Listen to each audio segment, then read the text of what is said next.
Hərbi cinayətlər törətməkdə təqsirləndirilən erməni əsilli şəxslərin cinayət işi üzrə məhkəmə prosesləri davam edir. Məsələyə hüquqi qiymətin verilməsi və ədalət mühakiməsinin icrası məqsədi ilə aparılan məhkəmələrdə separatçı rejimin ünsürləri daha bir neçə etirafla rəsmi İrəvanın xislətini ortaya qoyub. Təqsirləndirilən şəxs Lyova Mnatsakanyan bildirib ki, Azərbaycanın işğal edilmiş ərazilərində İskəndər M, U və Smerç silahları olmayıb. Bu isə o deməkdir ki, vaxtilə rəsmi İrəvanın boyun qaçırdığı və həqiqətləri dandığı məsələ etiraflar fonunda öz təsdiqini tapıb. Əslində bu bilinən bir həqiqət idi. Sadəcə indiki məqamda separatistlərin bunu etiraf etməsi hüquqi proses baxımından və məsələnin beynəlxalq sferaya çıxarılması baxımından da olduqca mühümdür.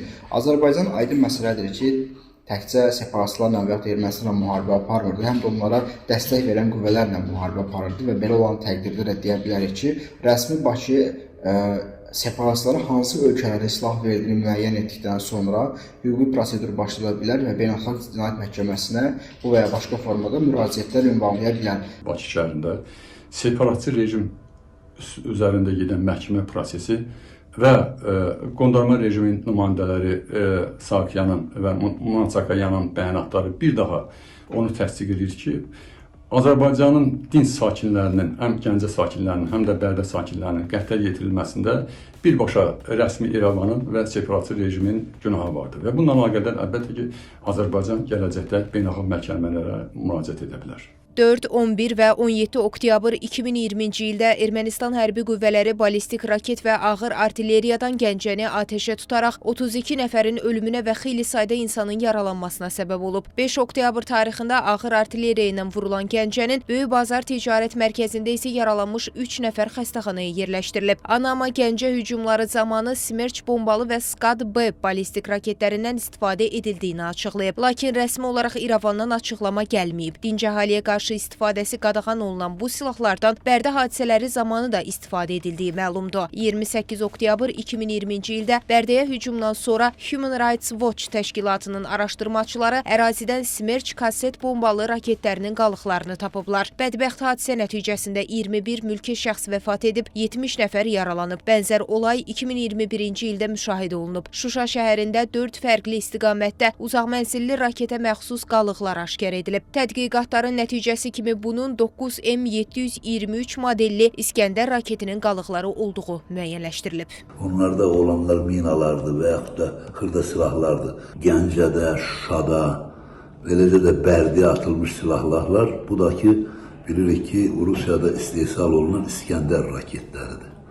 Həmin raketlərin müharibə dövründə dinc əhali yaşayan əraziyə atılması, istər müharibə gedən əraziyə atılması yalnız başkomandanlıq tərəfindən verilə bilərdi. Bu beynəlxalq məhkəmənin obyektidir. Ermənilər də yaxşı bilir ki, bu beynəlxalq cinayətdir və bu mütləq öz cəzasını almalıdır. Ermənistanın mövcud hərbi imkanlarını nəzərə alsaq, deməli rəsmi İrəvan bu silahı başqa bir ölkədən alıb, yaxud da hansısa bir formada əldə edib. Təhlillər göstərir ki, 15 erməni əsilli şəxsin etirafları Azərbaycanın qarşı tərəfə təzminat davası açması üçün konkret dəlil rolunu oynaya bilər. Ermənistanın bu silahları alacaq büdcəsi də yoxdur.